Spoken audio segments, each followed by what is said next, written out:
So we are pleased to welcome Richard Healey, who is professor at the University of Arizona, and who is living now in Spain. And he specially made the trip from Spain to Paris to come and speak today at the Academy. So he is going to speak about quantum relativity without relativism. Thank you very much, Richard, and it's up to you now. Well, thank you so much for inviting me. I'll start my talk by introducing the context. Over the past several years, a number of papers have appeared by physicists which involve extensions of a famous thought experiment by Eugene Wigner from the early 60s, which is often associated with the name of the Wigner's friend paradox. And these papers all involve extensions of the original thought experiment. And Matt Leifer, for example, has called them a kind of mashup with experimental scenarios relevant to testing Bell inequalities. And a number of arguments have been put forward in these papers, which, based on several more or less plausible assumptions, lead to the conclusion that, at least in these thought experiments, one cannot assume that outcomes of quantum measurements are simply facts. There are no objective facts about outcomes of quantum measurements if these arguments are sound. Now, the assumptions which these arguments are based on, they're not the same. I will briefly list 5 such arguments, but they all involve certain assumptions which are widely believed to be plausible. However, there are certain other assumptions whose plausibility depends heavily on what view you take of quantum theory. Now, I've been developing my own view of quantum theory over the past 12 years or so, and in that view, the assumptions which on other views of quantum theory are really not plausible, are plausible. So, in my view, I face a kind of dilemma. I want to believe that the outcomes of quantum measurements that physicists perform in their laboratories are objective facts. And yet, these arguments, based on assumptions I think are plausible, lead to the conclusion that, at least in the thought experiments, they are not objective facts. And the way that this is usually talked about is people say the arguments show that facts are relative to the observer, facts about the outcomes of measurements in quantum theory. So my plan today is to try to address this threat to the objectivity of quantum theory. And I think more widely to the objectivity of science, in face of these arguments. So what I'm going to do is start off by sketching key features of my view of quantum theory. I call it a pragmatist view, but several other views of quantum theory may justifiably lay claim to the title of pragmatist. So to be more precise, I'll call it desert pragmatism. Since the view was developed in the Sonoran Desert of Arizona. So when I talk about DP, that is the view that I call my view of pragmatism. And so here are some key features of that view. Oh, before I do that, I'm sorry, you can't see the slide that I have in front of me. Here's the outline of the talk. I'll talk about my view of quantum theory. I'll review the Wigner's friend thought experiment, and there's a reason for doing that, because it'll illustrate what I call the relativity of quantum states in my view. And then I'll go on to talk about what, on my view and other views, Born probabilities are supposed to be probabilities of. Certainly some of them had better be probabilities of measurement outcomes, but it's not clear whether we want to talk about measurement outcomes when formulating the Born rule in a precise manner. This then leads on to the very general questions of why we should believe quantum theory in the first place. And I take it that much of the evidence for quantum theory is based on the statistics of measurement outcomes, which square so nicely with the predictions of the Born rule. But if measurement outcomes are merely relative facts, it's not clear that this evidence has a status as the kind of objective facts we expect science to be based on. So The overall plan of this talk, it's a campaign, but in this talk I'm trying to explain the campaign to you, is to defend the objectivity of science in the light of this perceived threat coming from arguments based on extended weakness-friend scenarios. So since I'm going to be talking about relative facts quite a lot, it's important to try to get clear on what in general a relative fact could be. So I'll propose an analysis of what counts as a relative fact, and lots of other things which don't count as relative facts, which might be confused for the genuine article. And finally, we'll get on to an extended weakness-friend scenario. I've picked one out of the possibilities. It's most recent, a 2020 paper, authored by Bong and co-authors Eric Cavalcante, Howard Weissman, and at least two others whose names I'm afraid I've forgotten, because this is in some ways one of the most convincing arguments, in other ways not so convincing, I hope we'll see. But then the punchline is going to be at the end. Why the results of, or the argument based on this extended weakness-friend scenario in particular, but others more generally, don't, in my view, undermine scientific objectivity. And of course I'll have to give you a story about what scientific objectivity is, so that'll be part of the program too. So this then, do we get there? No, it's not working. Let's try again. Well, we don't need it. Here's key points of my pragmatist view of quantum theory. First point, quantum theory is a source of good advice for limited agents like us. And second point is important. Its models are used not to describe the physical world. So in this view, the Schrödinger equation does not give you the dynamics for some physical magnitude or something which determines physical magnitudes as those magnitudes change through time. Its models are used to yield objective probabilities of what might lie beyond an agent's present informational limits. And those are not informational limits based on cognitive deficiencies of folks like us. They're limits based on the physical situation of agents like us in the world, where and when they are located, for example, and what physical barriers are present to hinder their access to information about what's going on in the world around them. Now, as we'll see, differently situated agents face different limits. To stress again, these are physical limits, but they have epistemic consequences. Since they're differently situated, they need different probabilistic advice.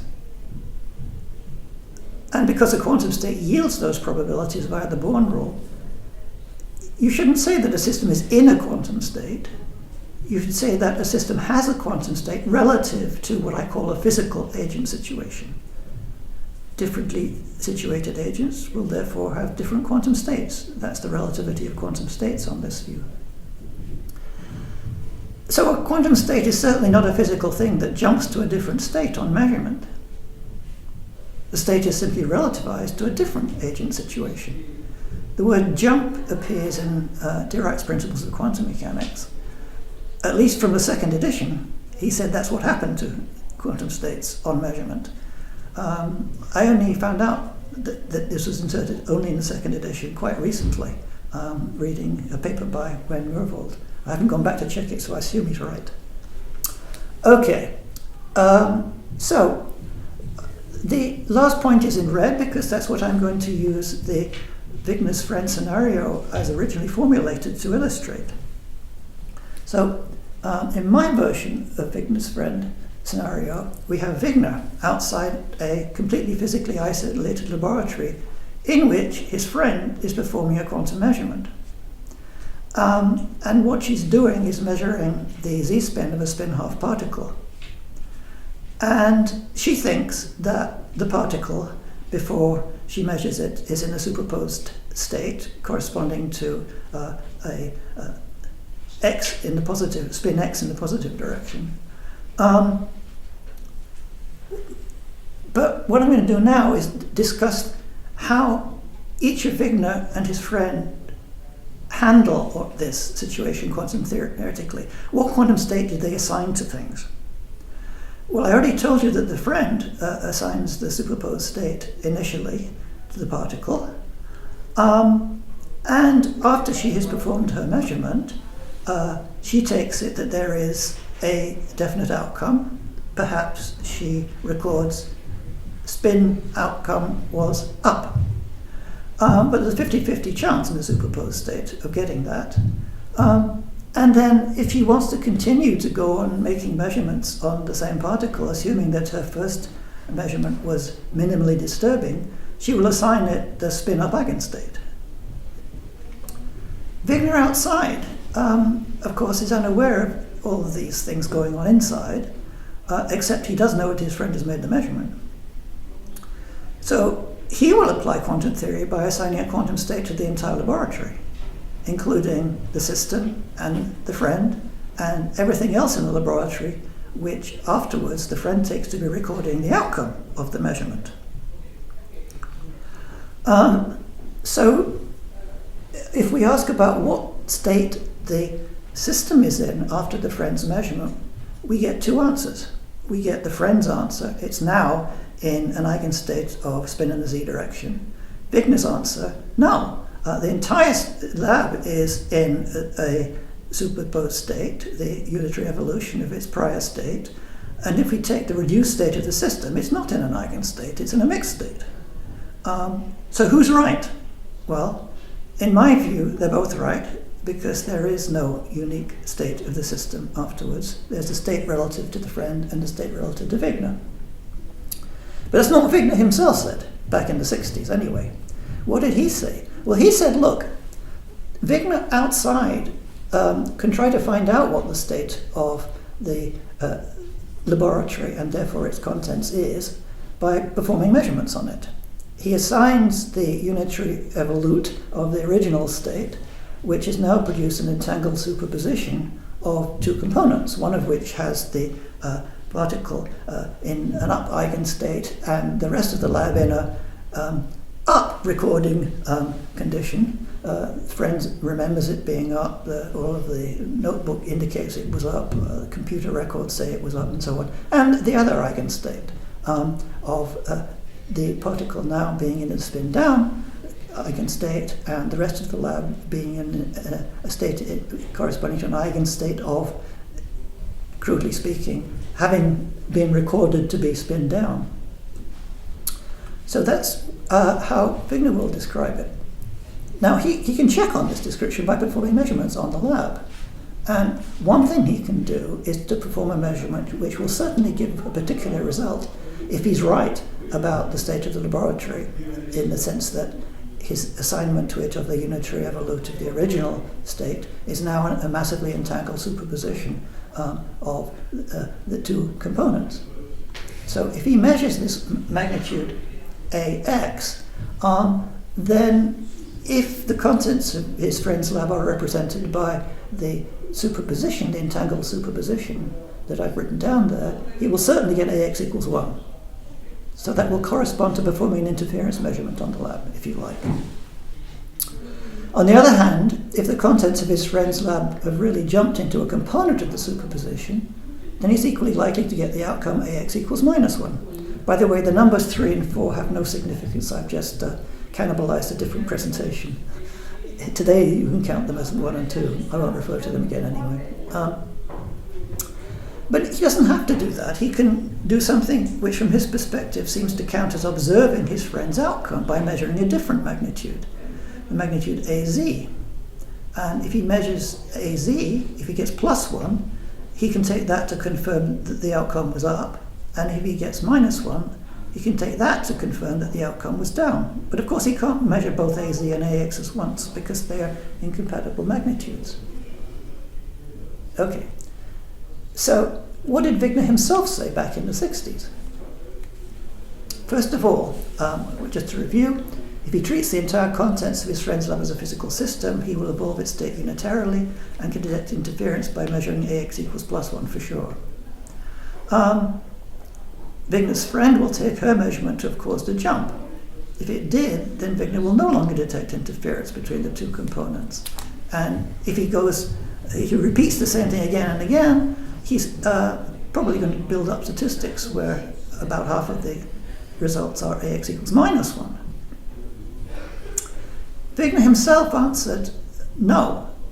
He cannot detect interference between orthogonal components of the state of his friend's lab. Why? Because his friend's measurement caused a jump.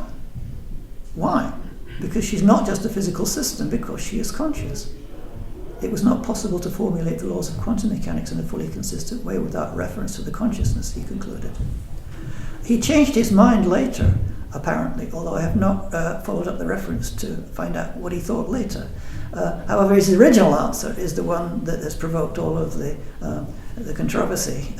At first sight, it seems crazy to think that to formulate quantum theory, we have to refer to the consciousness. But there are plenty of people around these days who think that we should do that, although perhaps not in the way that Wigner himself would suggest we should do it. Okay, so very briefly, why does this illustrate the relativity of states on my view?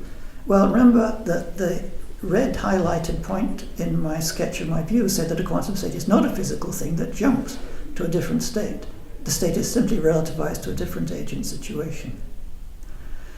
So what we've got here is that after the friend's measurement, the state of her lab relative to Wigner's situation is simply evolved unitarily from the original superposed state, so the state of the spin-half particle is the mixed reduced state.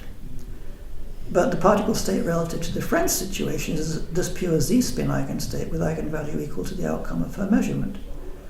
We have two relative states. To assign either of them, or both, is simply to state a fact. Now, for what's going to come later, I want to put you on notice that I don't think either of these counts as a relative fact. And I'll give you the reasons why not. I think they're each plain facts, and they're different, and they're both facts, even though at first sight, if you forget about them being relativized to the physical situation of the two relevant observers in this scenario, you might think that they are relative facts. Okay, next point, the red highlighted point in my view. If we don't use the models of quantum theory to describe the physical world, then what exactly is it that we're using them to yield objective probabilities of?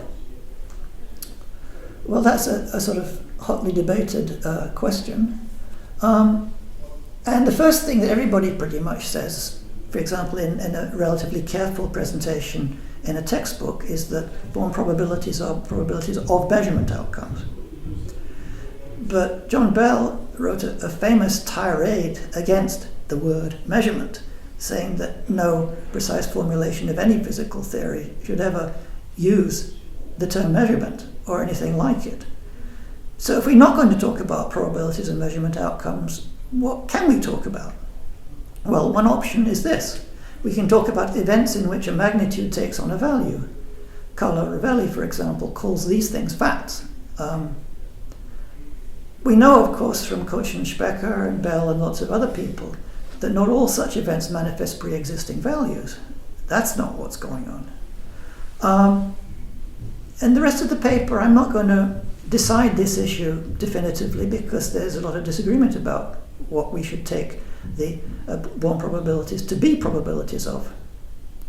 So I'm going to talk mostly about outcomes of quantum measurements, but bear in mind that for me, for desert pragmatism, these are always represented by what Rovelli calls facts.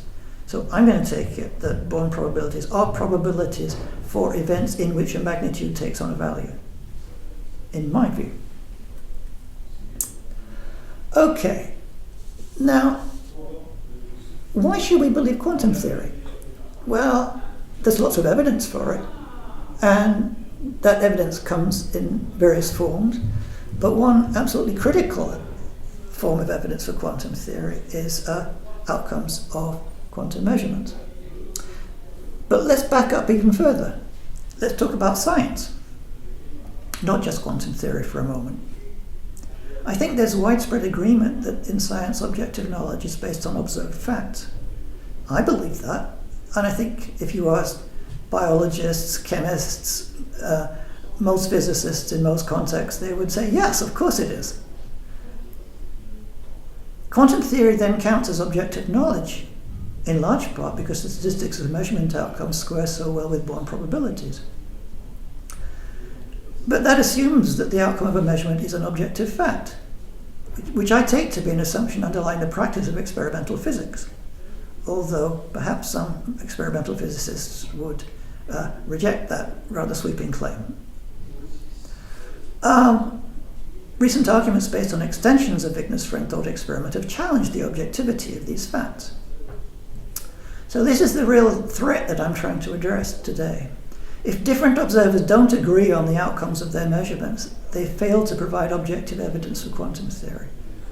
And in my view, that is a kind of reductio ad absurdum at least of the widespread belief that we have lots of objective evidence for quantum theory. Indeed, we think that evidence makes it one of our best present theories in physics, if not the whole of science. So where did this talk about relative facts come from? Well, I see two sources of this talk. First of all, there are views of quantum theory, not mine, in which taking measurement outcomes to be relative facts is central to the view. I think in particular of relational quantum mechanics, Carlo Rovelli's view, and of cubism. And insofar as it's central to the view, if you think that's a good view, then you're already committed to relative facts, and you don't need to look at all of these extended Wigner's frame scenarios to be convinced of what you already believed. But there are other views of quantum theory where these recent arguments are really relevant. They're more important for me as a desert pragmatist and for other neo-Copenhagen views like Czeslaw Bruckner's, since the relativity of fact is not so central to those views. And here are the 5 arguments which I briefly alluded to earlier. In my 2018 paper, I critiqued Frauschiger and Renner and Czeslaw's 2018 paper, although on reflection I'm not sure my criticisms of Frauschiger and Renner were right. I think I have to rethink that. And I formulated a third argument, which is based on something I'd heard in a talk by Matt Pusey, where he credits Ruiz Massanes for this third option. But the one I'm going to focus on today is the last highlighted in red, the Bong paper in Nature Physics. Okay, so I asked the question, are measurement outcomes relative facts? And, well, they could be. Here's a quote from Carlo Rovelli, I believe from his recent book, Helgoland. Is it possible that a fact might be real with respect to you and not real with respect to me? Quantum theory, I believe, is the discovery that the answer is yes.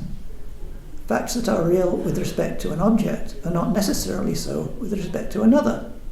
It's interesting that he moves from you and me to one object and another. That's part of his view. We are just objects, although, from our own point of view, very special objects. The second quote is from a recent article in Reports on Progress in Physics by David Mermin, who is a recent, or fairly recent, convert to cubism. So he's speaking now as a cubist.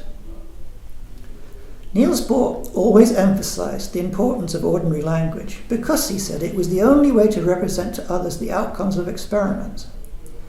Bohr took such outcomes to be objective phenomena in a common external world, and this unambiguous reality of experimental outcomes has been taken for granted in all subsequent interpretations of quantum mechanics. Actually, he was forgetting about relational quantum mechanics there, which already said that was wrong back in 1996. In cubism, however, outcomes are not limited to experiments, and they are neither objective nor commonly held. An outcome, for cubism, is the personal experience induced in a user by the world's response to his or her personal action. As such, it is private and subjective. Okay, what about people who, at least at this point, are a bit more open-minded on the question of the objectivity of measurement outcomes than Carlo Rovelli and David Mermin, who have already staked a claim that they're not objective?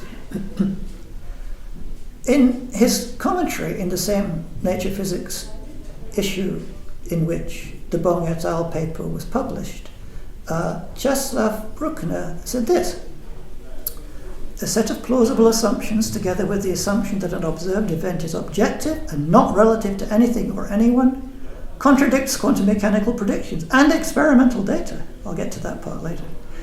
The result can be interpreted to imply that in quantum physics, observers are indeed entitled to their own facts.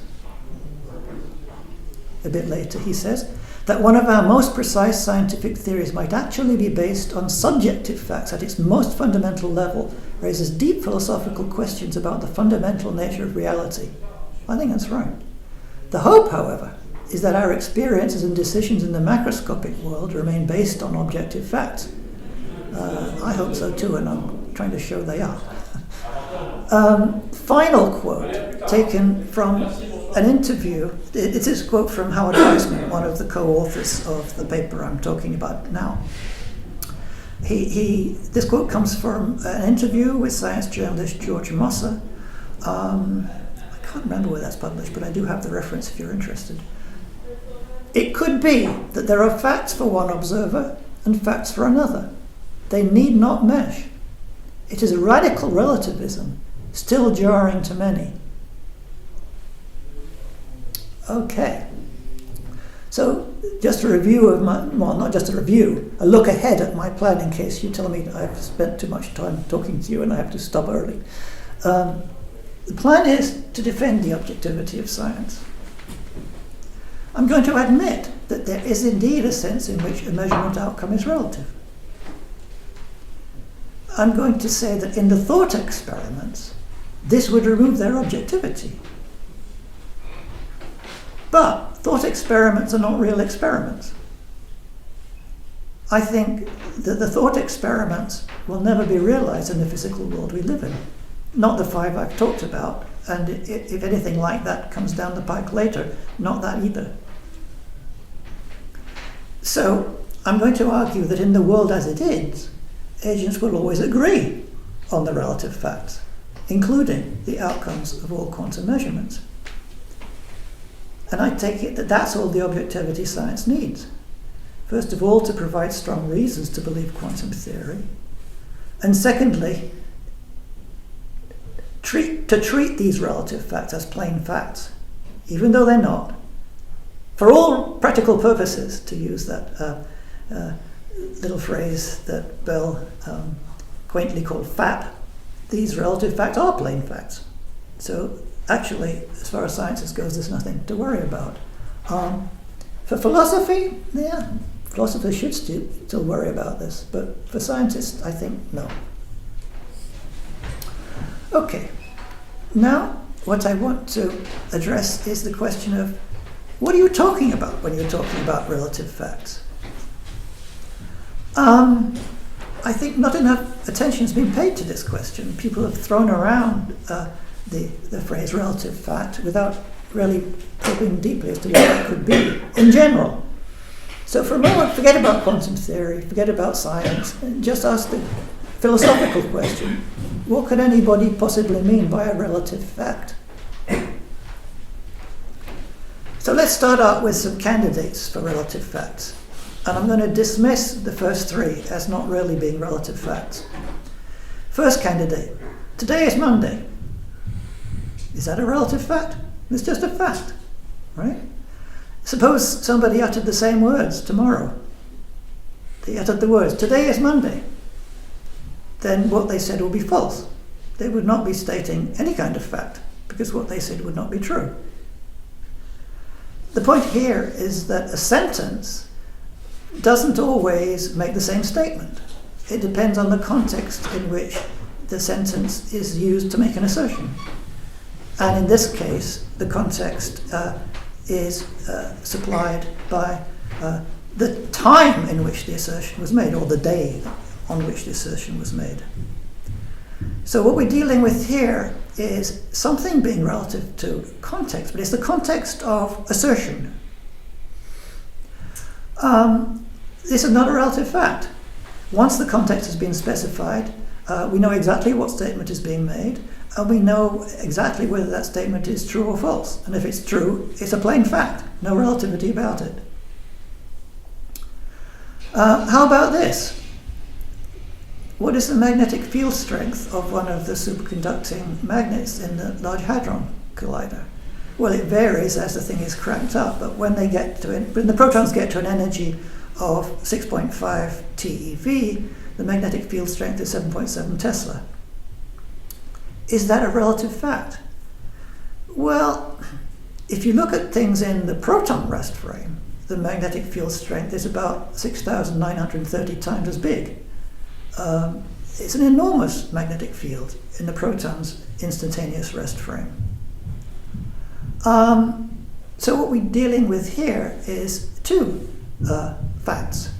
What the field strength is in the magnet's rest frame, what the field strength is in the proton's instantaneous rest frame when the proton has energy of 6.5 TeV. Neither of those are relative facts. This is the same phenomenon that we had with the first case, today is Monday. Relativity theory does not introduce any new relative facts on this view. It just introduces a new context in which assertions are made, like the assertion that the magnetic field strength is 7.7 Tesla. So when somebody says that, the statement they're making is dependent on the rest frame of the person who says it. In certain abnormal contexts, we might want to explicitly choose a different context. But normally, when you read, as you will, if you look it up on the internet, what the magnetic field strength is, they will say without qualification 7.7 Tesla, because they're assuming that everybody knows that the context is that of the magnet's rest frame. The reason there's an enormous magnetic field strength in the proton's instantaneous rest frame that doesn't cause havoc with the operation of the machine is there's also an almost equally enormous electric field in the opposite direction, whereas there's zero electric field in the magnet's rest frame. So we actually haven't got anything new with relativity theory at all that we didn't have already with Today is Monday. I'm not going to belabor my earlier example about the quantum state of the particle on which Fignet's friend measures the z-spin, because I've already argued that that's not a relative fact either. But here's a candidate for a real relative fact. Is it a fact that camembert tastes good? What do you guys think? Do you think it tastes good? Of course. I think most French people do. I think a lot of other people around the world think so too, right? I don't. I hate it. I don't like cheese. And I was surprised to find out recently that 11% of French people don't like cheese. So I'm not a total anomaly, even in France. Okay, what's going on here? Well, I used this example because it's a slight variant on an example used by the philosopher John McFarlane in his defense of relative truth. And he thinks that differences in taste can give rise to real relative facts. It's not that the statement that camembert tastes good changes its content when different people assert it in different contexts or anything like that. It has a fixed content, but it's assessed differently from different points of taste view, if you like. So the idea of relative truth and relative fact that he's pushing, which I'm using for my purposes, is that there are certain contexts in which a statement is assessed, a particular kind of statement, such that in one context of that kind, the statement is assessed as true, and in another context of that kind, the statement is assessed either as false or as lacking in truth value.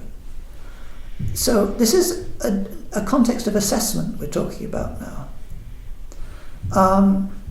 The idea of relative truth, then, is that something is relatively true if it's true only in a context of assessment. So relative to that context of assessment, it's true. But to call it relatively true is to deny that it even makes sense to ask whether it's true. period. The concept of truth simply has no application. The only thing that has application is truth relative to a context of assessment, not a context of assertion. Okay. And then something would count as a relative fact if relativized to a certain context, it's assessed as true. So, relative facts are related to relative truth just the way that facts are related to truth. But how is that? Well, here are two principles which capture a lot of what's going on when people talk about plain truth and plain facts, or just truth and facts. The first principle is the principle that a statement that P is true if and only if P. For example, a statement that snow is white is true if and only if snow is white. Sounds trivial, but there is one view of truth, which is Paul Horwich's view, according to which that basically exhausts the content of the term true. Don't talk about truth as correspondence or coherence or the pragmatist view of truth, or truth as assertability in ideal context, or truth as what obtains at the end of science, or anything like that. You're just doing too much. You should back off once you've stated this first statement. I actually think there's a bit more to truth than that, but not much. What's a fact then? Well, a statement states a fact if and only if it's true. So working with that minimal concept of truth and fact, at least for today, there are corresponding relative notions that can be characterized by these alternative principles. What is relative truth? Well, a statement that P is true relative to C if and only if P relative to C. What is a relative fact? A statement states a relative fact in C if and only if it is true relative to C. That's it. I just told you what a relative fact is in general. Remember, though, that C is an appropriate context in which a statement may be assessed for truth. It's not a context in which a statement is made by asserting something or writing something down or whatever. So we have this generic characterization of relative fact. But we have a huge variety of different kinds of truth relativism, depending on how we fill in this schematic notion. A variety of truth relativism is associated with a class of statements and contexts for which no simple notion of truth and fact is applicable, but only notions of relative truth and relative fact. So, finally, let's get back to quantum theory. What we're aiming for is two things. We're aiming for a specification of a class of statements to which we're going to apply the concepts of relative truth and relative fact. And we're aiming for a characterization of a class of contexts of assessment for those statements. Depending on your view of quantum theory, you could end up with different classes of statements and different classes of contexts of assessment. For my view, a statement assigning a dynamical property to a system is assessable only for truth relative to a context. And a statement of the form, the value of magnitude Q lies in set delta, is a relative fact in a context if and only if it is true in C. Not everyone agrees with me. For cubists, a context is an agent registering an experience. That's how they end up talking about relative facts. For relational quantum mechanics, a context is a quantum system after an interaction with another quantum system. That's how they end up talking about relative facts. For desert pragmatism, a context is what I call a decoherence environment. That's all I'm going to say about decoherence environments today, because this is a big picture talk. I'm not going to go into technical details on that. Okay, now, at first sight, you might think these are definitions of context in these views, but they aren't. They're much too imprecise to be definitions of a clear notion. However, they do constrain adequate definitions, and you can see already that those constraints are going to pry apart the different notions of context in the different views. Okay. So now I'm going to start talking about extended Wigner's friend. scenarios. And let's start with the original. Here's Wigner's friend. I showed you this slide before. What do we do to extend it? Well, what we do is to introduce more friends and more Wigners, although we're not going to call them Wigner anymore. In the experiment I'm going to be talking about from now on, this recent 2020 Bong et al. Paper, we have the following extended Wigner's friend scenario. We have two friends, Charlie and Debbie, each enclosed in a totally physically isolated laboratory. And we have two super observers, analogues to Wigner in the original. And Alice is able to perform super observations on Charlie's lab, while Bob is able to perform super observations on Debbie's lab. And the outcomes of all these observations, whose status as relative facts or just facts is at issue, are labeled A, B, C, and D. A for Alice, B for Bob, C for Charlie, D for Debbie. And the variables X and Y indicate a choice. Alice can choose a value for variable X, and Bob can choose a value for variable Y. The starting point is an entangled state, indicated in the middle of the diagram on the right. And Charlie performs a measurement on his system of the two systems in the entangled state, while Debbie performs a measurement on her subsystem. And Charlie and Debbie always measure the same thing in each of a long series of trials, repeating the entire experiment. They don't always get the same answer on each trial, of course, but they do measure the same thing. Alice has a choice on each individual experiment.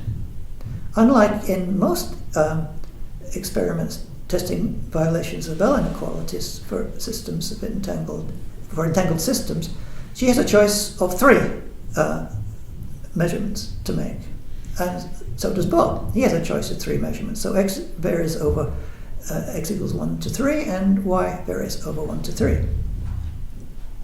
Remember, at the moment I'm just talking about a thought experiment, not a real experiment. I will talk about a real experiment briefly in a minute, but this is a thought experiment. It's highly idealized. As you can see here, we're assuming right away that Alice and Bob's measurements are based on space-like separated they're space-like separated measurements, labeled X and Y here, although we have to choose a particular value for X and a particular value for Y in an actual instance of this repeated set of trials. Okay, so in a bit more detail, what do you do when you choose a value for X or Y? Well, when X equals 1, Alice does something very simple. She just opens Charlie's lab and asks him what his outcome was. Analogously, Bob, for Y equals 1, opens Debbie's lab and asks her what she got. When X equals 2 or 3, something rather more ambitious occurs. In either case, when X equals 2 or 3, Alice unitarily reverses the entire state of Charlie's lab.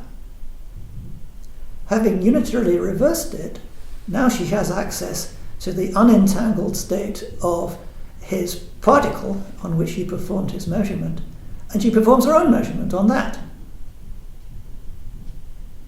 Which measurement she performs, having disentangled Charlie's lab from his system, depends on whether X equals 2 or X equals 3. She just chooses one or the other.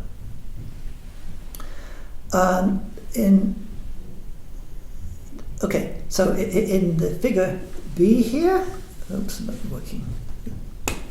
In figure B here, the little clock with the double arrow above it indicates the whole lab is being reversed, okay, unitarily. Its state relative to Alice is being reversed. In D here, I'm not sure everyone can see this. I hope so. Can they? I don't mean in the room. I mean on the feed. On the screen. Yeah. Good. Okay. That's a space-time diagram which shows that C and D are space-like separated. X and Y, the choices, are space-like separated. A and B, the outcomes of Alice and Bob's measurement, are space-like separated. And the light cones indicate a bit more space-like separation between choices and outcomes. Okay, so that's the scenario. What are the conclusions? Well, based on this scenario and based on certain assumptions, Bong et al. Derived what they call local friendliness inequalities. These are a set of probabilistic inequalities, and the claim is that given the assumptions I'm going to briefly allude to and go into more detail if you press me later, if there are absolute outcomes, then in each trial there's an absolute outcome for A, for B, for C, for D. And if you look at the probabilities predicted by quantum theory for those outcomes, you get a certain probability distribution given the assumptions I'm going to make. I'm going backwards. Given the assumptions that I'm going to make, you get a certain probability distribution, which in some cases is in conflict with the predictions of quantum theory. That's where the punchline comes. So, remember, these are supposed to be actual outcomes of measurements in this thought experiment.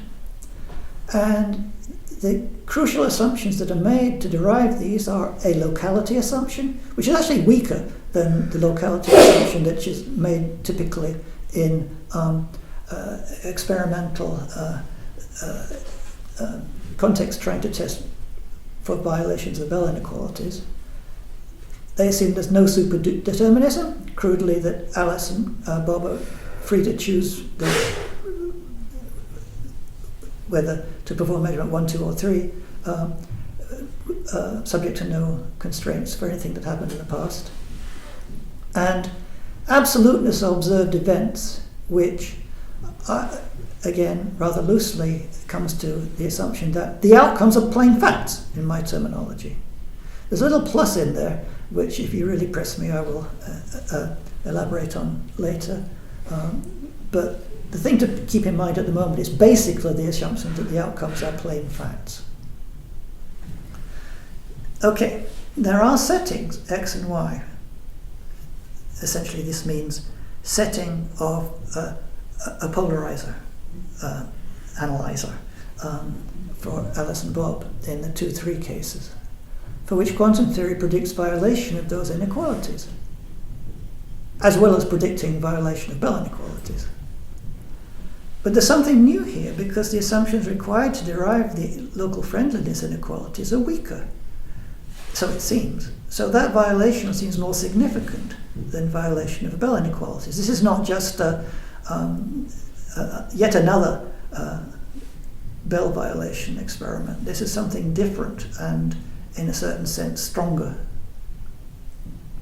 So the experimental demonstration here would support relative facts by undermining assumption 3. That's the idea. Now, these guys performed an actual experiment which was aiming towards just that violation. But as they themselves acknowledged, it left several loopholes.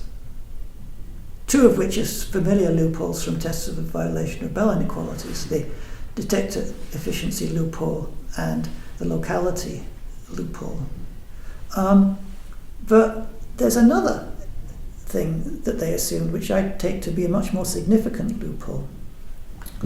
So, very briefly, I'm going to give you a diagrammatic sketch of the actual experiment that they performed to illustrate the loophole. Okay, this looks complicated, and if you go into details, it is complicated. All this stuff over on the left is just preparing the suitably entangled state, so don't worry about that. Okay, so then one component of the entangled state goes into Alice's side, and the other component goes into Bob's side here. Okay. Now, what Alice and Bob do depends on the value of the parameter x for Alice and y for Bob. For Alice, if x equals 1, she does something very simple. She just moves this motorized mirror into the path of what would otherwise be an interferometer here, to deflect anything that hits it over into a mirror, which then is detected by an avalanche photodiode either here or here. Okay. So what's supposed to be going on here is that Alice is detecting which path the photon was in. Okay. Now, if you start worrying about photons being in paths, I'm with you. But this is the case for Alice setting x equals 1, mirror in place.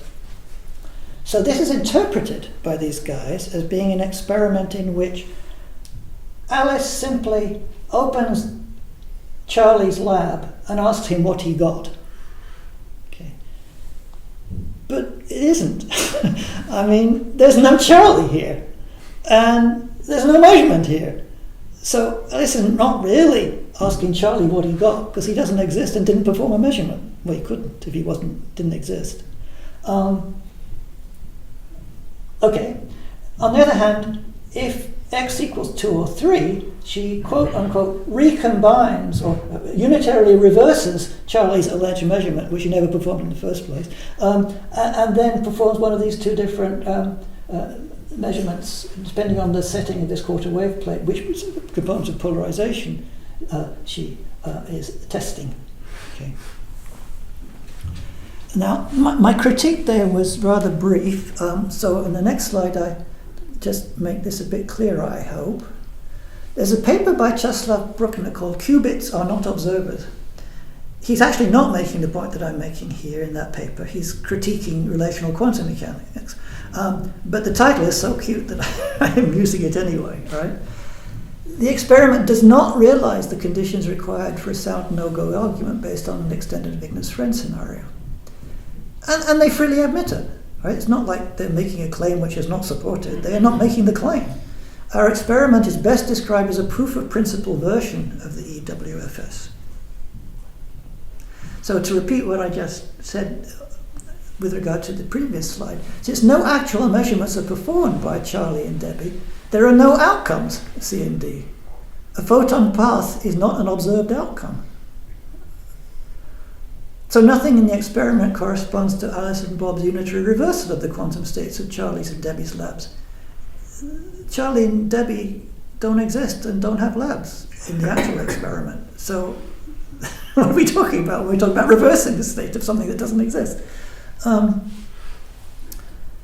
I don't want to come down too heavily on these guys, because they only say it's a proof of principle version, and they are optimistic that with further technological process we can do a real experiment which realizes the EWFS, for which they have proved the local friendliness inequalities. Okay. But let's just consider again not the actual experiment they've done, but the thought experiment that they described and proved the local friendliness inequalities in. Whoops. Sorry, going backwards. I meant to go forwards. Here we go. I want to claim that in the thought experiment that they have described, measurement outcomes are not objective facts. On my view, remember that the context in which we're assessing things for truth or falsity is a decoherence environment. And in the thought experiment they describe, the post-measurement condition of each observer's lab provides such a context. There's Alice's context, or Alice's lab's context, Bob's lab's context, Charlie's lab's context, and Debbie's lab's context. And the outcome, A, B, C, or D, is indeed a relative fact in the corresponding context, on my view. Since these are all merely relative facts, none of these outcomes is a plain fact. Not just that, no outcome is a relative fact in all contexts. For example, Charlie's outcome is not a relative fact in Alice's context, and Bob's outcome is not a relative fact in Debbie's context, and so on and so forth. So now I'm finally going to talk about what I mean by objectivity. And I'm going to distinguish two kinds of things I'm going to call objective. A plain fact I'm going to call transcendently objective, although that's hopelessly overblown terminology. I'm just talking about a plain fact, right? But I'm calling it transcendently objective insofar as it's not limited by a context or viewpoint. This is the kind of thing that Thomas Nagel called a fact, or maybe he didn't talk about facts, but in any case, he talked about the view from nowhere. And something is transcendently objective if it's a fact in the view from nowhere, if you like. But again, that's just another overblown terminology for what is just a plain fact. What about relative facts? There's another notion which I think deserves to be called objectivity here. I'll say the relative fact in context C0 is immanently objective if it's a relative fact in C for all C. Here's a way to hold that in your mind. An immanently objective fact is something which is a fact no matter how you look at it. It's a fact from every viewpoint or in every context. It's still a relative fact. It's not a plain fact at all. But no matter how you look at it, it looks like a fact. That's the idea. So we're still talking about the thought experiment, and I'm claiming that the outcomes A, B, C, and D in that particular thought experiment are not even immanently objective. They're not just relative facts, they're not even immanently objective relative facts. So this is looking bad, right? If we could actually do that thought experiment, we'd really be in trouble from the point of view of objectivity. We certainly wouldn't have transcendent objectivity. We wouldn't even have immanent objectivity. So from my point of view, we'd be in deep trouble if we want to find an objective foundation for belief in quantum theory. But don't despair. No extended Wigner's friend scenario will ever be realized. That's my claim. That's a strong claim. And I've argued with Eric Cavalcanti about this, and he's convinced he can do it. But I think he can't. Okay. Why not? Well, in my view, there's no quantum measurement without environmental interaction that could be modeled by quantum decoherence. That's one of the things that was wrong with the real experiment that these guys performed. There was no quantum decoherence in the alleged Charlie's lab or Debbie's lab. So I'm claiming that realizing in our world an extended Wigner's friend scenario requires a combination of presence of decoherence and absence of decoherence. You have to have decoherence type interaction between a lab's internal environment and experimental systems in the lab. But you also have to have absence of interaction between the lab and its external environment. So I'm claiming that such confinement of decoherence type interactions cannot be achieved in our physical world, no matter how hard you try. Now, this is not a claim about what's physically possible, if physical possibility is understood in terms of compatibility with physical law. That's not what I'm saying. I'm saying that the nature of physical facts in our world is such that you can't confine decoherence type interactions in this way in our world. Maybe in some other world you could do this, but that's irrelevant to assessing our evidence for quantum theory. So I again make a strong claim. Every known extended Wigner's friend scenario also involves one of two things. It involves either a unitary reversal of a lab's quantum state, as in this case, or a measurement on an entire lab analogous to Wigner's measurement of AX. Those are the only two ways I've seen anybody able to construct such a scenario. Now I say every known EWFS, I have to back off immediately and say every EWS known to me. And maybe somebody will come up with a new one. I don't know. Good luck. I think that we have pretty strong inductive evidence that that's not going to happen.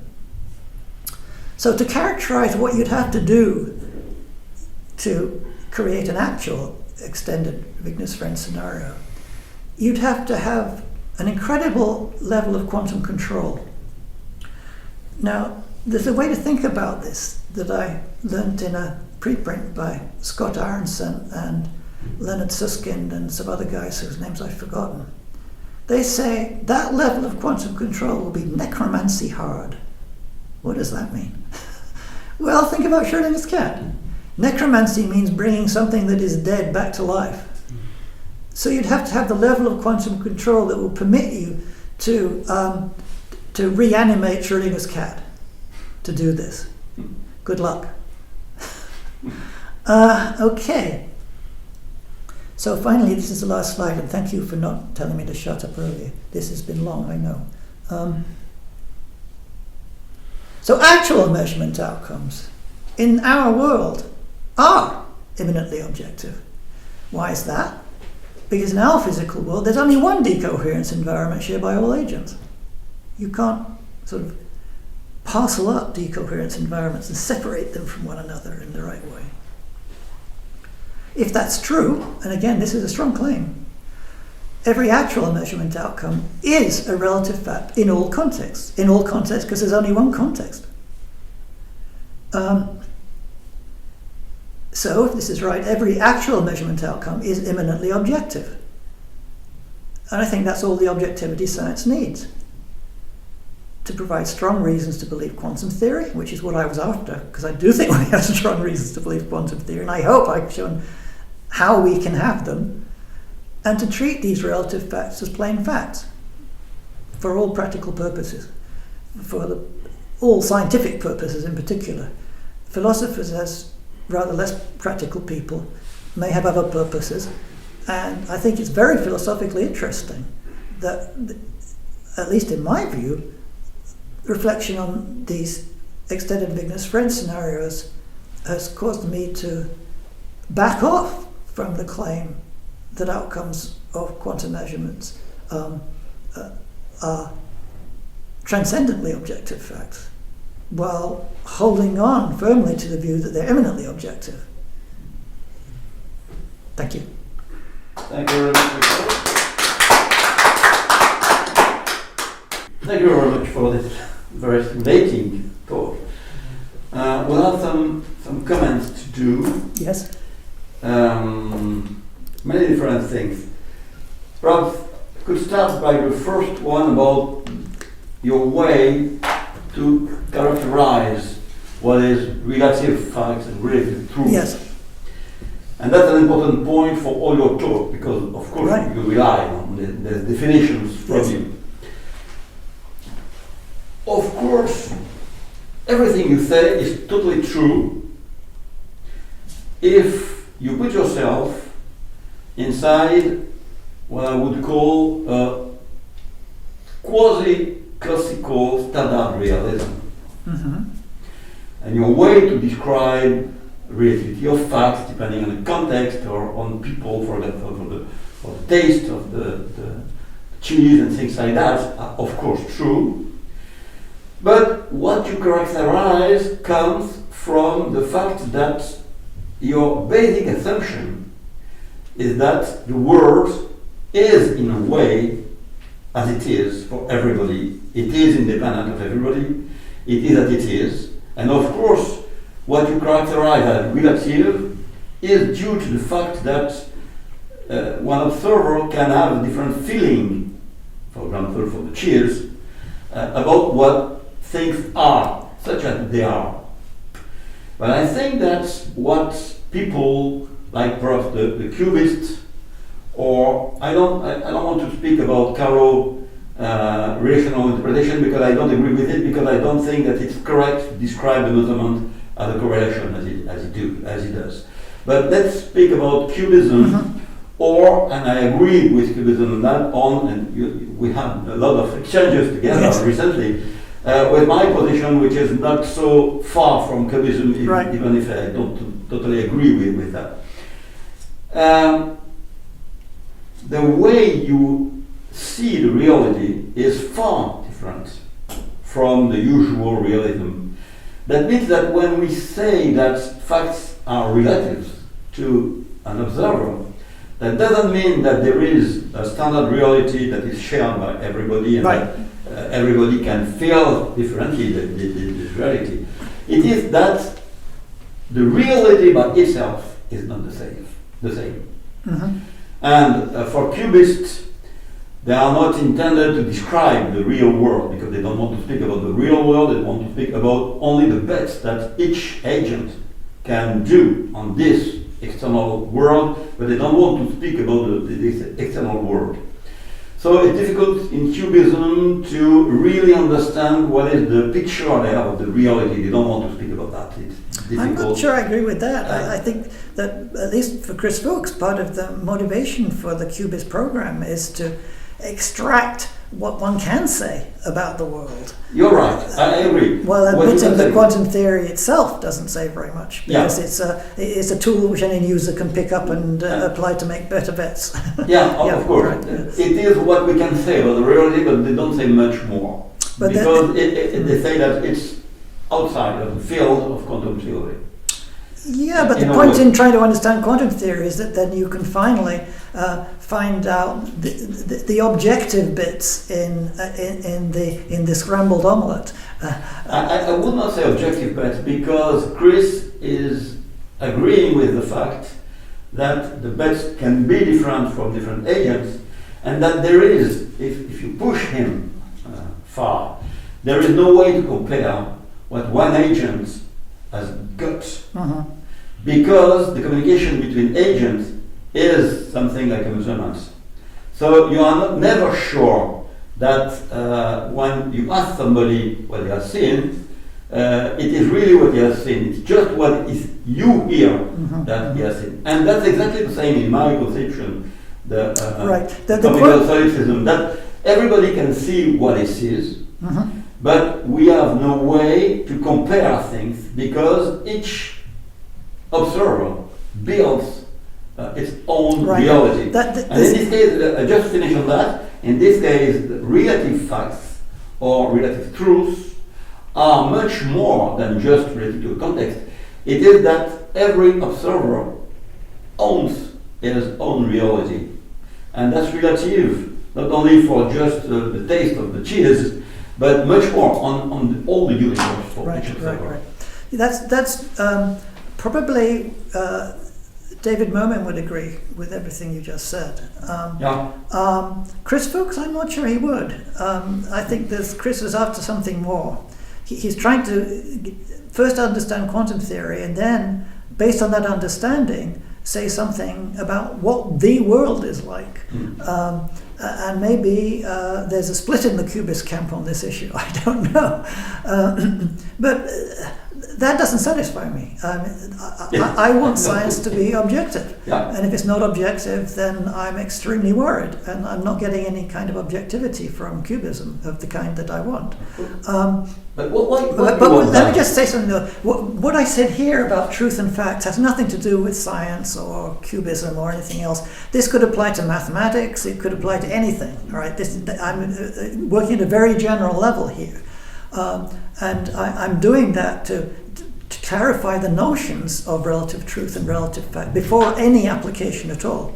Now, you're right that when we get to application to quantum theory, we do have an application by cubists. For a cubist, the context is an agent registering experience. And it's certainly not what I take it to be, namely a statement assigning a dynamical property to a physical system. It's completely different from what cubists think are the relevant facts whose objectivity is in question. If you're a cubist, then you can still apply the general framework that I presented if you take an agent to be, if you take a context to be an agent registering an experience, and then you immediately assume, you immediately conclude from this that all facts are relative, because all experiences are relative to an agent. So it's not, now my example of the taste of camembert, it applies to, your experience of looking at this water bottle.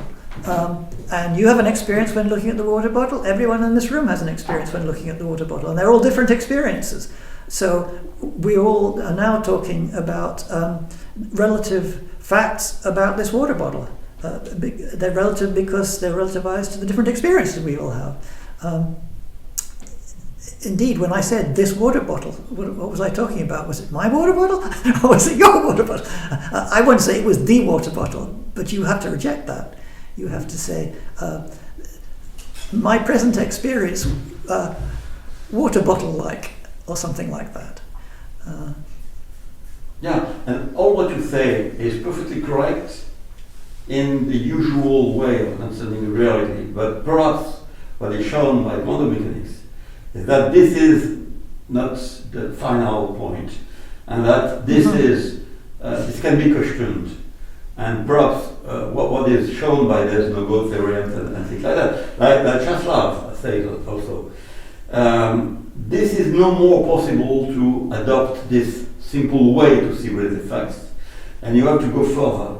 And to go further is to abandon the idea that it is possible to adopt relative facts due to the fact that one observer is looking at the same thing that another one, but from a different point of view, which is what you say is perfectly correct usually. In quantum mechanics, you have to go further than that. Yeah, I know that you don't like that. And it's not that I don't like it. I think that it's going to lead eventually to an incoherency.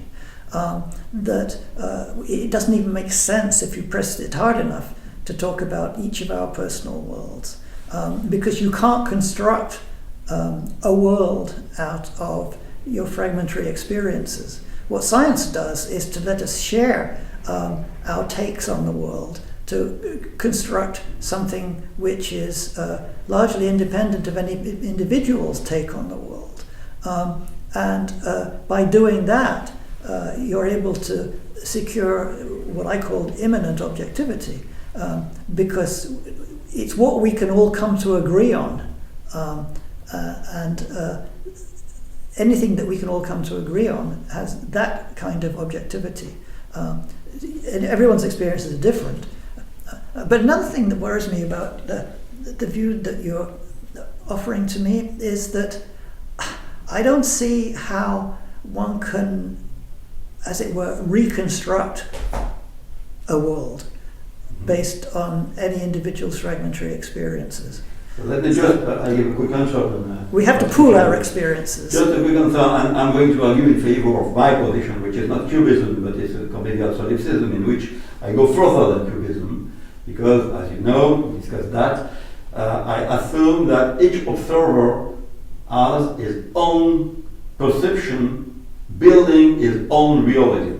It's this building process, I think you don't believe that it's possible, and I think why. It's perfectly possible to assume that you have perceptions of your world and also of the other observers in the world, because, of course, even if I call that convivial solipsism, it's not a real solipsism, because there are a room for many other observers.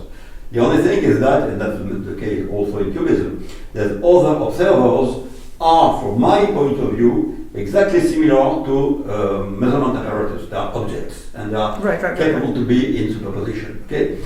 From this assumption, I am building my world from my perceptions, coming from the measurement that I do on objects, but also a measurement that I do on other observers, from which I learn something. Sure.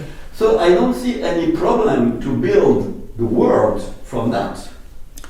Well, this metaphor of building the world is what I'm unwilling to accept as meaningful. Here's part of the problem.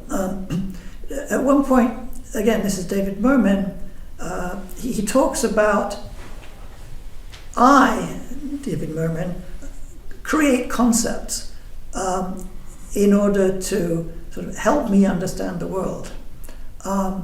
That's not how concepts are created. Concepts are created socially. You learn.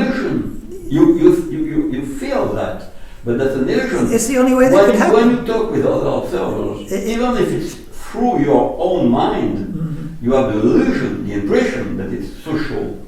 And that's true, that's social, but social doesn't mean anything else that you are communicating with other guys. That doesn't mean anything else. But in order to communicate with someone, you have to share concepts sufficiently to be able to understand one another. And where do those concepts come from? They're not invented by each individual. They are socially constructed by everyone. When you use a concept, you're responsible to the norms, the social norms governing the correct application of that concept. That communication, linguistic communication, is only possible because we, each of us, subject ourselves to the social norms that are involved in using the concepts we use to communicate. And those concepts are not created by each of us individually. We can't sort of make concepts out of thin air or out of experiences. Experiences do not form a sufficient ground for the construction of the concepts that we wield in communicating with each other. You assume from the beginning that even if you are ready to accept that the world is not totally what it looks like, but the social constructions are something that are real. And why don't you want to extend the fact that we build everything, including the social concept? They are construction. They are not here. They are. They are built in a very complicated way. Of course, we are unable to explain the detailed mechanism by which we construct the world. But the we is important. I don't construct the world. You construct the world. No. You construct the world. I am just a human atom. I can't construct the concepts that we use to communicate. No individual can do that. I guess the French Academy tries to constrain our use of language, but don't you think that it's so? It's astonishing the same way. The simple fact that we can construct objects that we see. We construct through our perception the object that we see. We build our. You need to say you need to do more than just use words like build and construct if you're going to convince me, because I don't understand this process of building and constructing. I know you don't like that. It's not that I don't like it. I don't think you mean anything clear by it.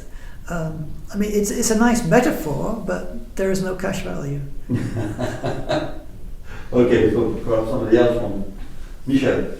Maybe I will come to a more specific issue than this very wonderful and broad problem that you have raised about building or not building the world from the individual experience, but just about this issue of relative facts versus plain facts. Yes. So, from your examples, I noticed that there is a very interesting and subtle difference between what you call relative facts and what you call plain facts. For instance, you say it's a plain fact that today is Monday. Right. Whereas it might be a relative fact that camembert tastes good. Right. What is the difference between these two examples? To me, the difference is that in one case the context is specified, whereas in the second case the context is not specified. For instance, if you say, for me camembert is good, you can say that for any one of us it's true that for me, Michel, camembert is good. Mm-hmm. So in that case, for me camembert is good becomes a plain fact, just because the context is specified, just as in today is Monday.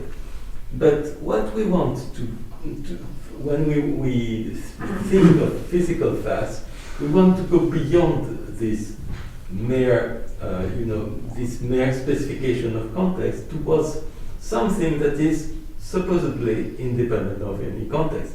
For instance, I might say, every day lasts 24 hours. And this is true for everyone and every day. Yet, this is my subtlety here, is that even when you say every day lasts 24 hours, which is supposed to be a context invariant fact. Yeah, but it is an analytic judgment. Exactly. Yeah. Yet, even in this case, you could say, oh, it's true, but it's only true relative to the Earth, because the Earth rotates 24 hours.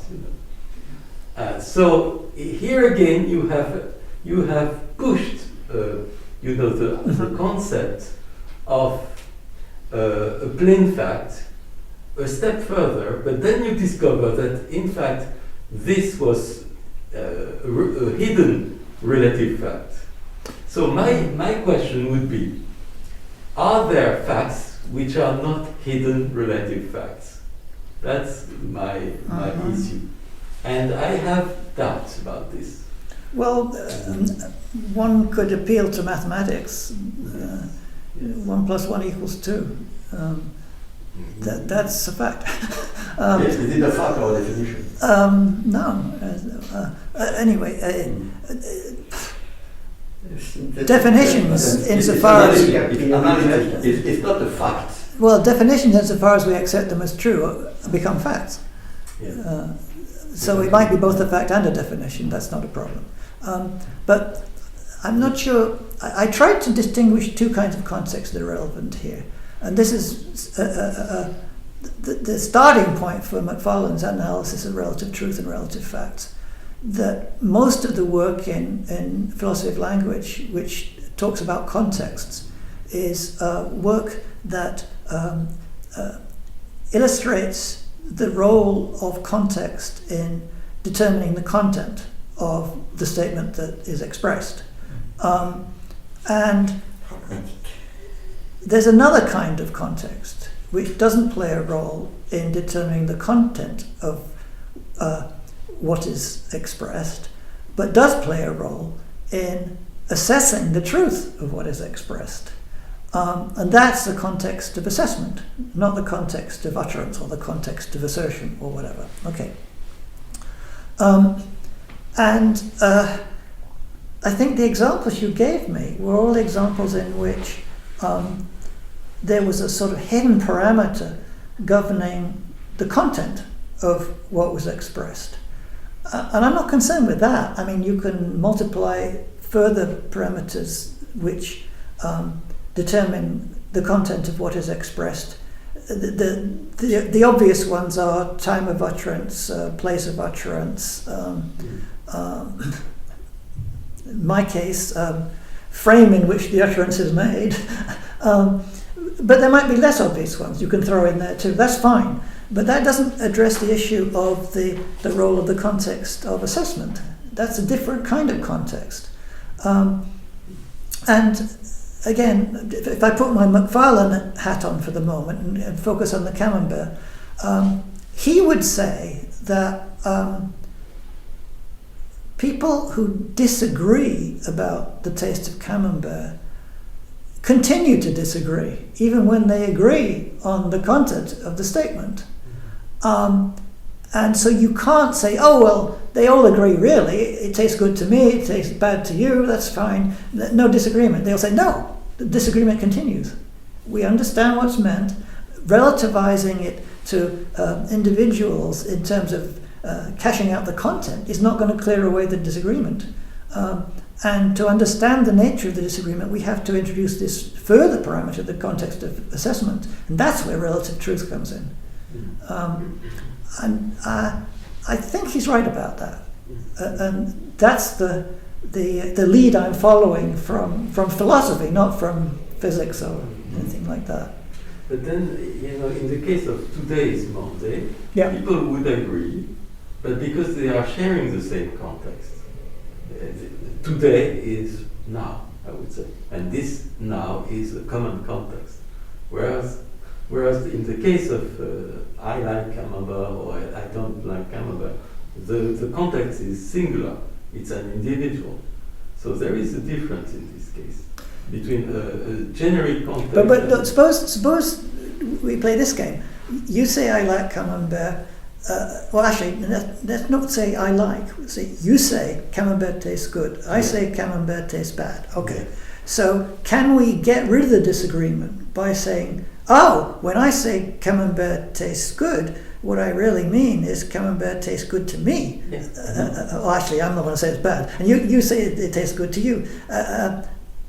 After we've done that, are we now done with our disagreement? Well, we can accept that if we express the issue in terms of what tastes good to me, what tastes good to you, then those statements are perfectly compatible and don't succeed in expressing the disagreement.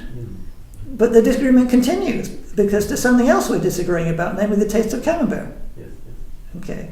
So we can't resolve these issues by saying, oh, there's a relative plain fact, and it's relative to me is one thing and relative to you is not something else, and they're both plain facts. We can't do that anymore. That's right. But in the case of Wigner, for instance,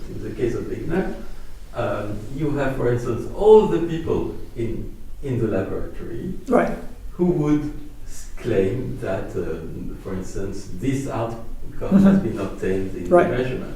Whereas outside the lab, there would be a whole community who Right, would right. agree Yeah, on yeah. something else. Right. So you have two collective contexts Mm-hmm. that are incompatible with each other. Right. And whereas within each collective context, people can agree. So you have here two, Right. The two situations are realized, not just one of them.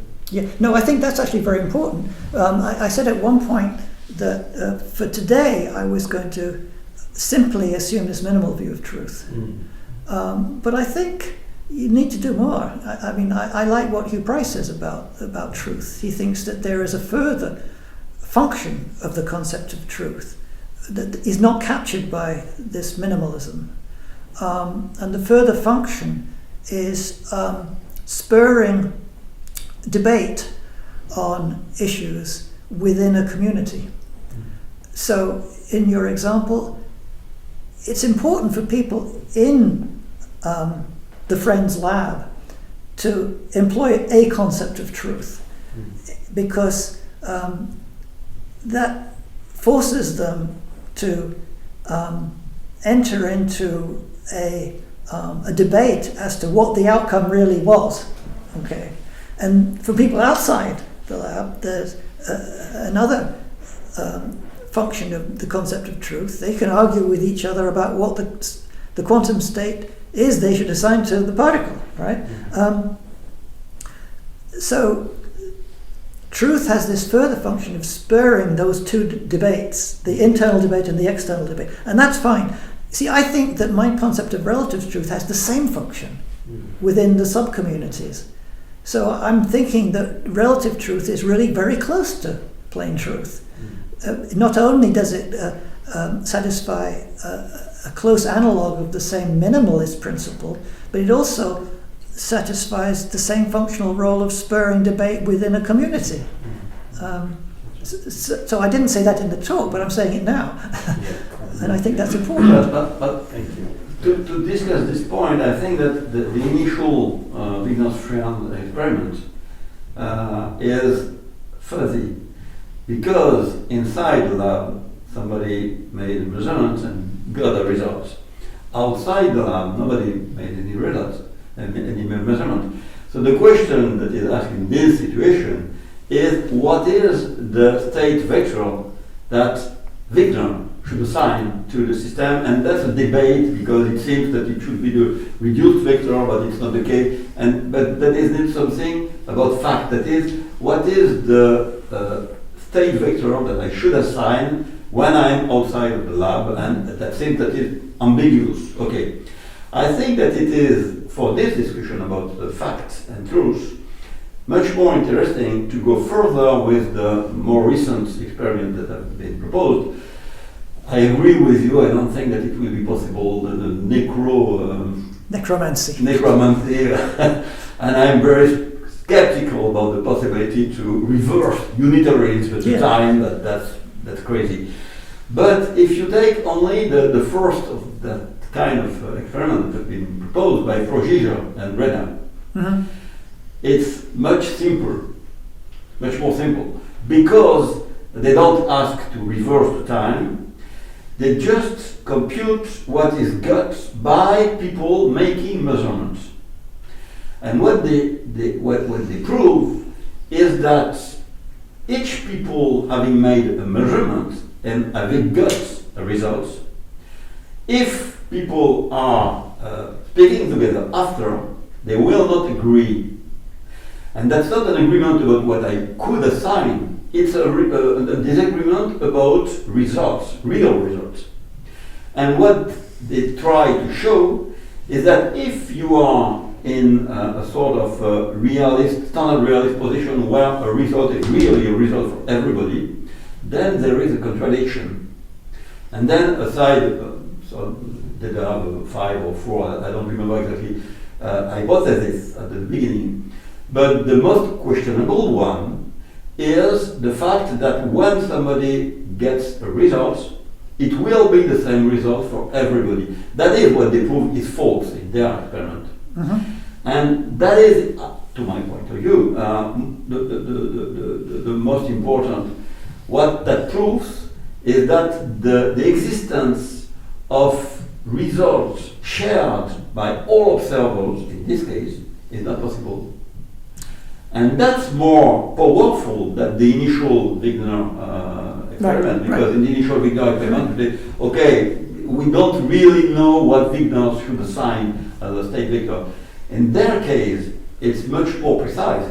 It is that 4 people having got results will disagree at the end, if you assume that this result should be the same for everybody. That's the same for all of these arguments. It's not just the Frasher and Renner. The other are the same, more sophisticated, but they include what could be considered as a loophole, that the time reversal that is necessary for their experiment. And that's not the case in Frasher Renner. Okay, I have to go and look at that again. Yeah. I have not looked at that for some time. Yeah.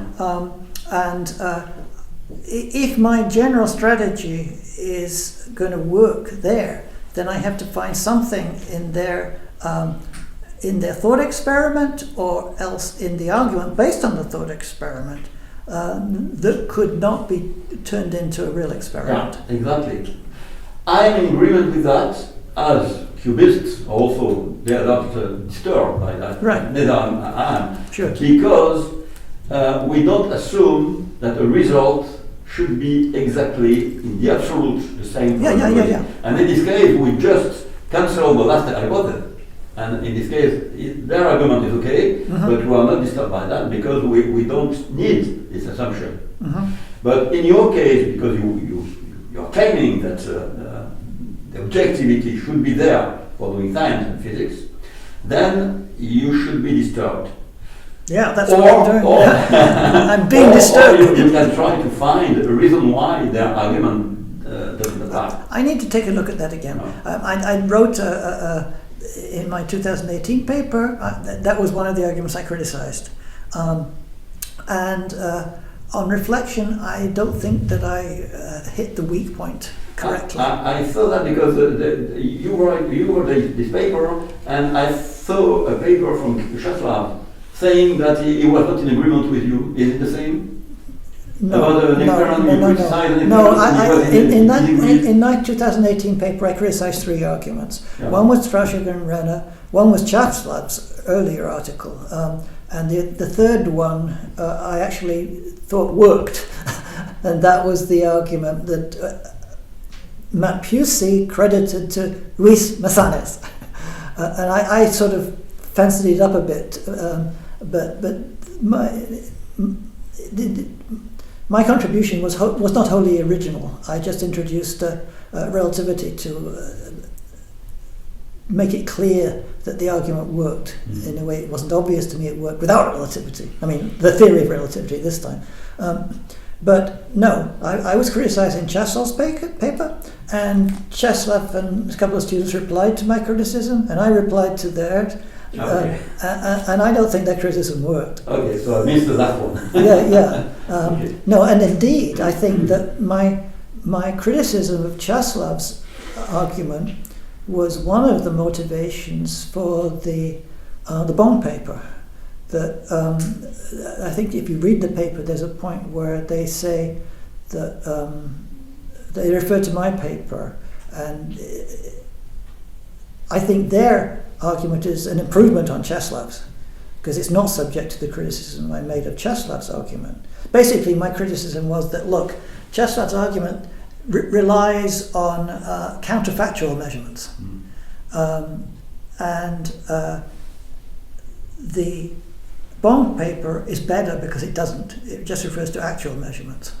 Of course, it makes other assumptions as well, which can be criticized. But that's the way I see the trajectory there. But you're right, I have to come back and think harder about the Frashik and Renner paper, because in some respects it's different in strategy from the ones I've been focusing on.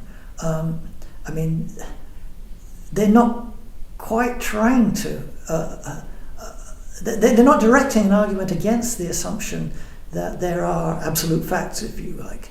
They're directing their argument against an assumption about relying on assumptions about what other people take to be the facts. And that's a slightly different strategy.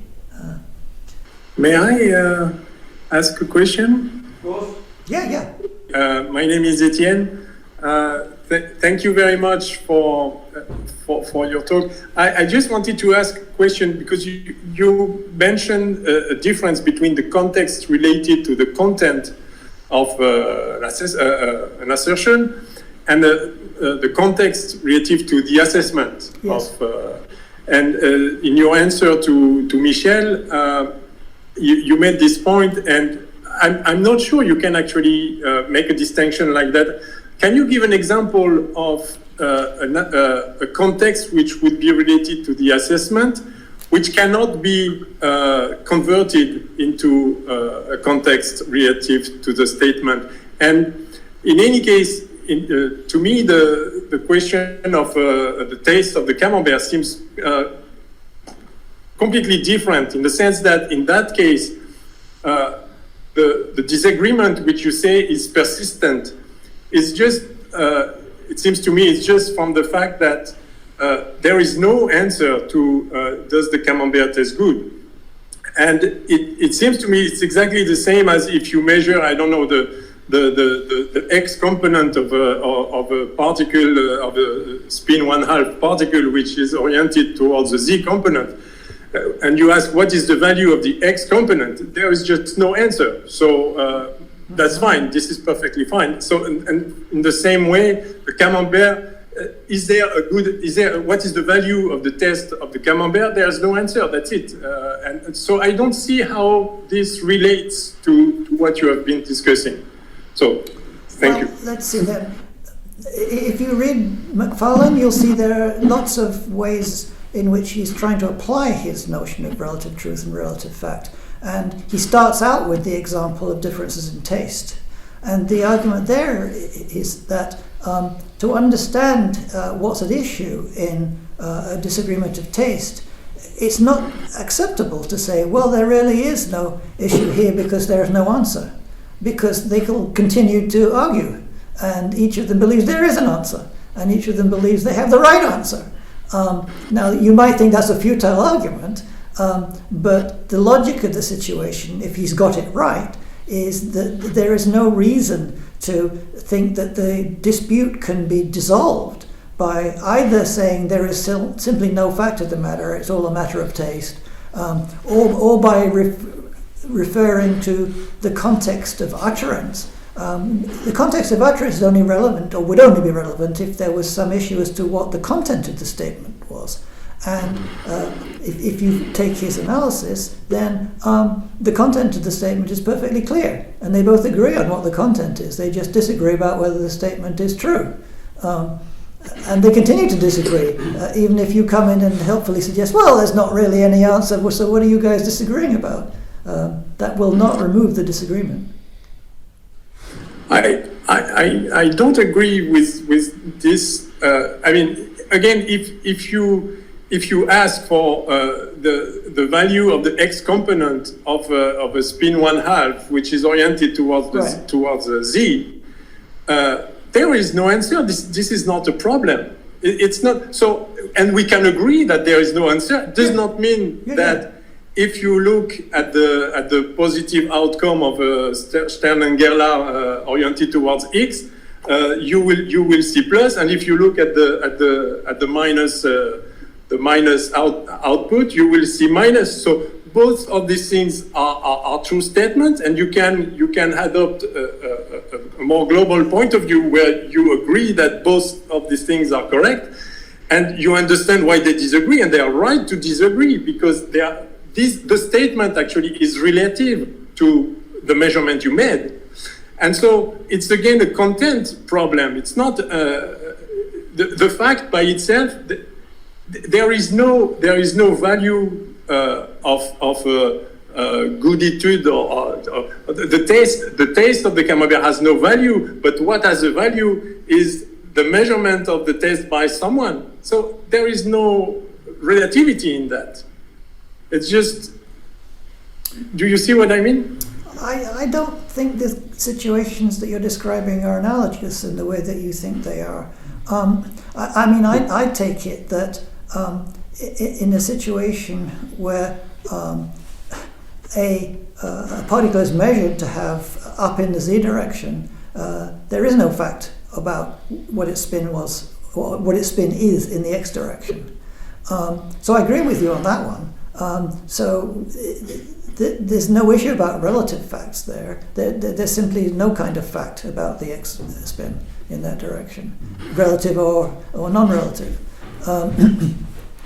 But I think that one can't dismiss the example about disagreement in taste by saying there is no fact about the taste. You might believe there is no fact about the taste, but the people who are engaged in this dispute don't agree with you. They think there is. I don't think so.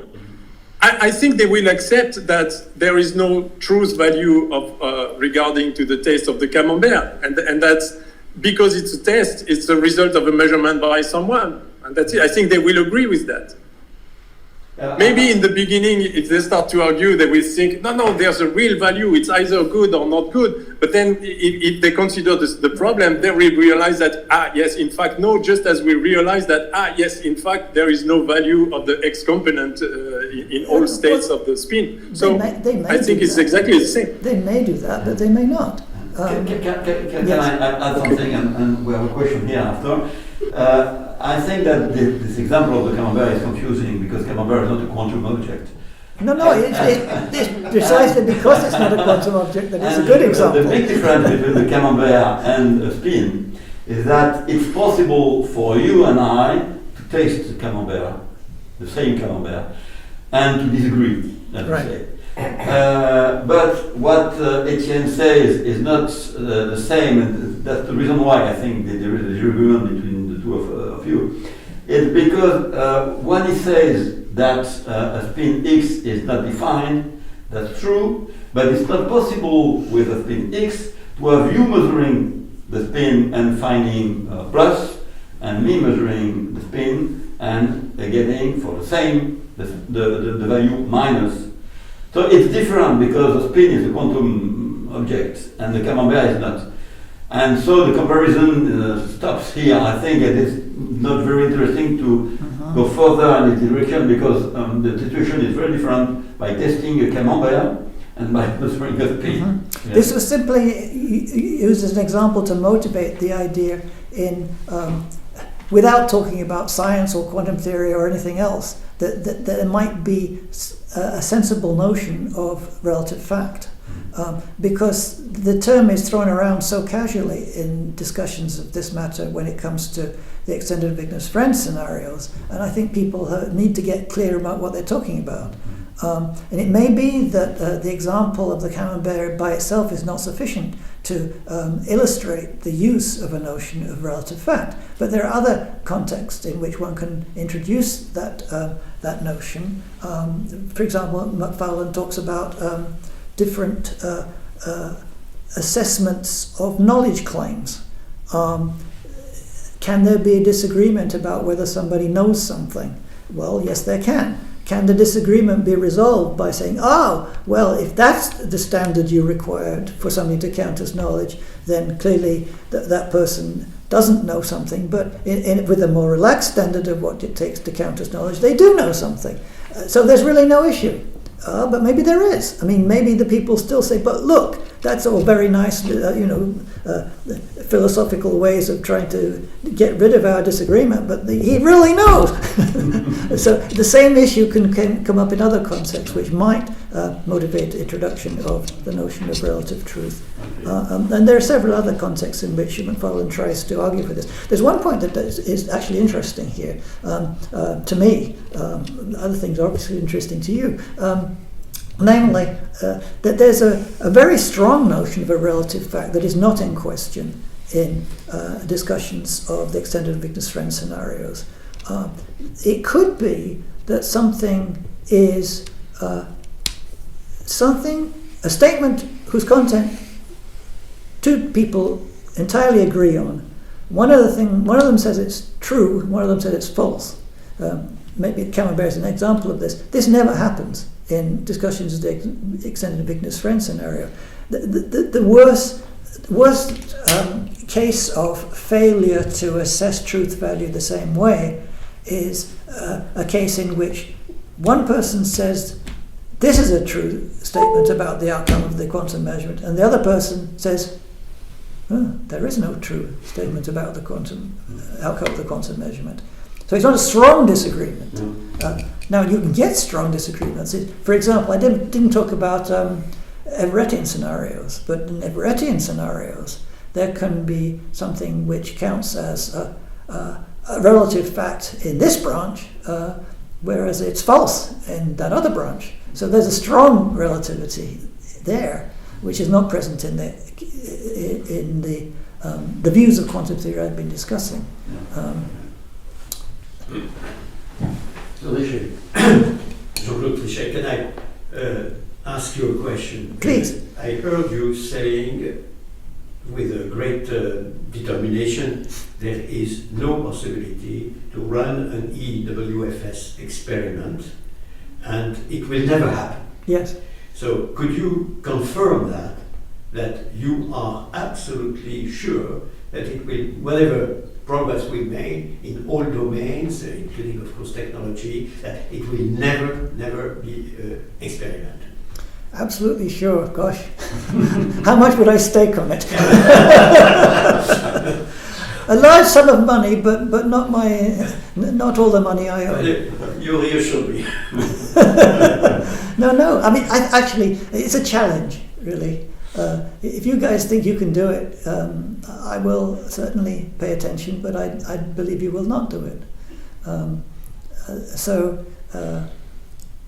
That's a good way to think about it, try your hardest.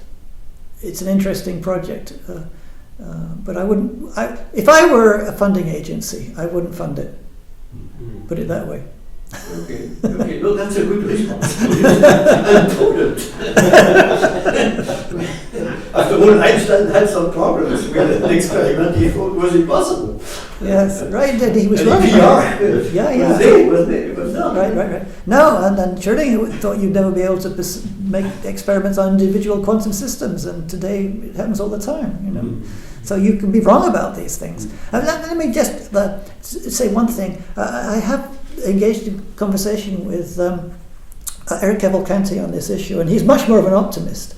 And I tell him, well, you're young, But he has said something specific about this, which I think you might be interested in. Where are we?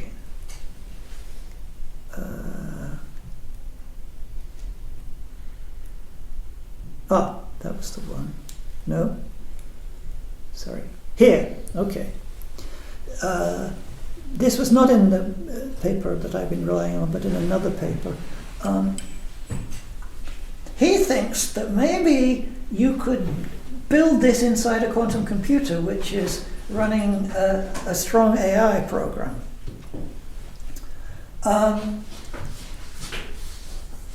And the last sentence there, towards the goal of challenging the LF no-go theorem, experiments can taste agents of increasing complexity. An experimental violation of local friendliness inequalities within a given class of physical systems as friends implies that either the LF assumptions are false or that the class of friends is not an observer. So he talked about realizing this in a very sophisticated quantum computer. I don't see what he's thinking about here, frankly. I mean, the reason we don't have really good quantum computers today is decoherence. It's very hard to shield against or exclude. And if we did have a quantum computer that just ran wonderfully, that had no decoherence, then it couldn't be used to illustrate the EWFS scenario, because it wouldn't have the decoherence you'd have to have a measurement. So you'd have to have something more than just a really fancy quantum computer to do this. I'm not sure exactly what he has in mind here, but just talking about advanced quantum computers and advanced artificial intelligence by itself doesn't give me hope. Who said that? Eric Cavalcanti. He said other things similar to this in correspondence. But he's speaking of simulations here. Yes. And so maybe I Right. accept that this kind of experiment can be simulated in detail without simulated decoherence, and yet it cannot be realizable in No, wait a minute. practice. How can it be simulated? I don't know. He just says that he says it should be possible to realize quantum coherent simulations of an Yeah, no, object. you're right. And I wondered about that. How is the simulation supposed to go? Are you supposed to simulate decoherence? I don't know. It's perfectly possible, even if it's very difficult, of course, but it's perfectly possible in theory to write a program that does everything that is included in this EWFS, because you just have to imagine and to write the good code that you reverse the time by changing the sense of t in your equation and simulating that. We don't know how to do that really, but if you just want to simulate that through a program, it's perfectly possible. Of course, in this case, you will have to simulate a whole system with many degrees of freedom, so that's a huge program. That doesn't but matter. in theory, it's Right, possible. right. No, it's not evident. Because the reverse of a reversible problem can be unstable, completely unstable. That's true. It is as an inverse diffusion, Mm. your computer. It's chaotic, and you perhaps you don't know how to do the reverse. But we have to worry about the decoherence as well. If there's no decoherence in your simulation, then there is no measurement in your simulation. So, at least it might be. So, in order to perform a correct simulation, you'd have to have the right kind of massive decoherence programmed into the simulation. Yeah, How but do you do can that? have, you can have a quantum computer without decoherence for building the computer. And inside this material that you use without decoherence, you can use it to simulate something with decoherence. There is a distinction between the tool that you use that Okay, needs no, I understand your and distinction. the program that you run on it. That's right, That could for sure. simulate the fact that there is no decoherence, no decoherence inside, outside, and decoherence inside, and that would be simulated. In theory, of course, it's very difficult.